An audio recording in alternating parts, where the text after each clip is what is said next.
Record-breaking ang ginawa ni Justin Brownlee noong Game 4 Finals. Angat na angat sa TV ratings. Meron namang daw iniindang injury si Rondé Hollis Jefferson sa final series na ito. Sinabi naman nga ni Coach Chot Reyes, nagilas Pilipinas daw ang kanilang kalaban. Naging record-breaking nga ang naging heroic performance ni Justin Brownlee noong Game 4 ng Finals kalaban ng TNT Tropang Giga. Nagkaroon nga daw ng 4 million viewers ang finals game na yon. At eto nga ang may pinakamataas na TV rating so far sa final series na ito. Sa national TV pa lang nga ang bilang na yan at hindi pa nga kasama ang PBA Rush at ang online streaming platform na Pilipinas Live. Kaya sobrang dami nga nang nakatutok sa crucial game na yon ng Ginebra laban sa TNT. Kung maalala nga natin, bago ang Game 4 ay maliit nga ang chance ng paglalaro ni Justin Brownlee at pinapangambahan nga ng Ginebra management na hindi na makabalik pa sa series na ito si JB dahil ngayon sa natamo niyang injury noong Game 3. Na-dislocate nga ni JB ang kanyang right thumb dahilan para umexit nga ito sa early minutes ng third quarter. Nanalo nga sa game na yun ng TNT dahilan para magkaroon nga sila ng 2-1 advantage sa series. Matapos nga ang Game 3 ay sinasabi na nga ng karamihan na tapos na daw ang series na ito at magche-champion na nga ulit ang TNT pag hindi pa makakabalik si Justin Brownlee. Daday bago ang Game 4 ay naghahanda na nga ang Ginebra sa posibilidad ng hindi paglaro ni JB at kinukonsider din nga nila na maghanap na ng replacement kagaya na lang nga ni Ange Kwame at maging ang kapatid ni Rondé na si Ralir ay kinukonsider din nga ng Ginebra management.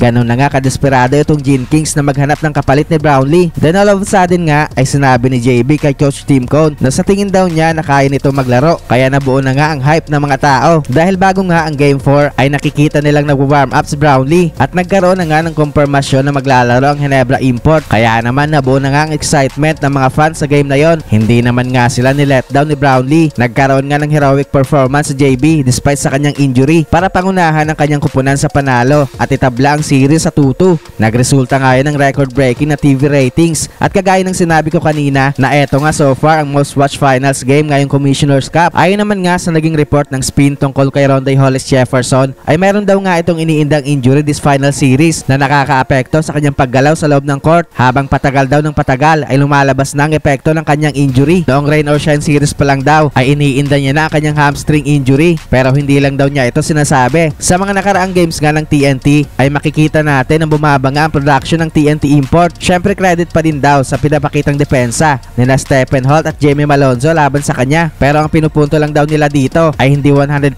healthy si Rondé. Noong Game 4 nga ay nalimitahan lang siya sa 14 points at sa huli naman nga nilang games ay nagkaroon lamang ito ng 19 points, shooting 7 out of 26 sa field. Halos 27% shooting percentage lang nga yan. Kaya napapansin daw ng TNT coaching staff na bothered daw itong si RJ sa kanyang hamstring injury dahil may mga tira daw siya na normally na shoot niya pero namimintis niya ito kaya hirap daw sila makascore sa mga nakaraang games ng TNT. Sinabi naman nga ni Coach Chot Reyes na Gilas Pilipinas daw ang kanilang kalaban this final series dahil pwede ka na daw bumuo ng Gilas starting 5 sa kanilang lineup. Nandito nga sina Scottie Thompson, Justin Brownlee, Jamie Malonzo, Japet Aguilar at Roy Rosario. Kaya hindi daw biro ang Ginebra lineup na ito na parang national team daw ang kalaban ng TNT. It's a tough team that we're playing.